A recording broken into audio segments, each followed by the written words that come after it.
អ្នកគុំឡោះក្បាច់គុណបុរាណខ្មែរមុនគេពីអោដូនតាបងអ្នកគុំឡោះក្បាច់គុណបុរាណខ្មែរមុនគេពីអោដូនតា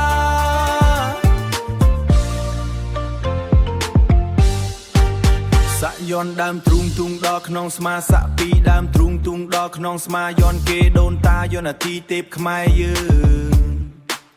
សាច់ដុំកងរៀងបងសង្ហាសាច់ដុំធំរៀងបងខ្ពស់សង្ហាសាច់ដុំធំរៀងបងខ្ពស់សង្ហាបងជាកីឡាក៏ប្រដៅក្បាច់គុណបុរាណខ្មែរក្បាច់គុណបុរាណខ្មែរកែងឆៃជង្គង់ហោះនៀកវត្តកន្ទុយកែងពូថៅដៃបោះពួយតម្រង់វែងពូថៅដៃបោះពួយតម្រង់វាចំត្រង់ប៉ុន្តែអ្នកត្រូវគោលដៅ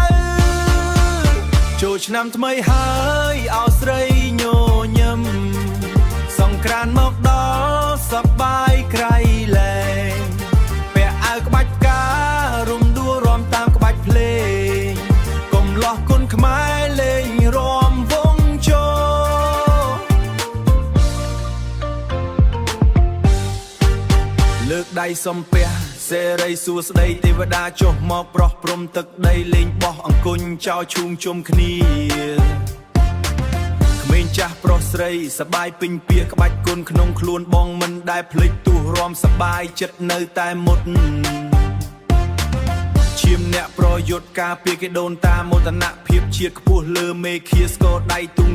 កន្ទ្រាក់អារម្មណ៍រំក្បាច់សារវ័នអោស្រីមុំរំក្បាច់សារវ័នអោស្រីមុំគុណខ្មែរក្នុងបេះដូងរំលេងក្នុងវត្តថែរក្សាប្រពៃណីកុំអោយរលត់កំលោះខ្មែរខ្លាំងទាំងចិត្តទាំងកាយកំលោះខ្មែរខ្លាំងទាំងចិត្តទាំងកា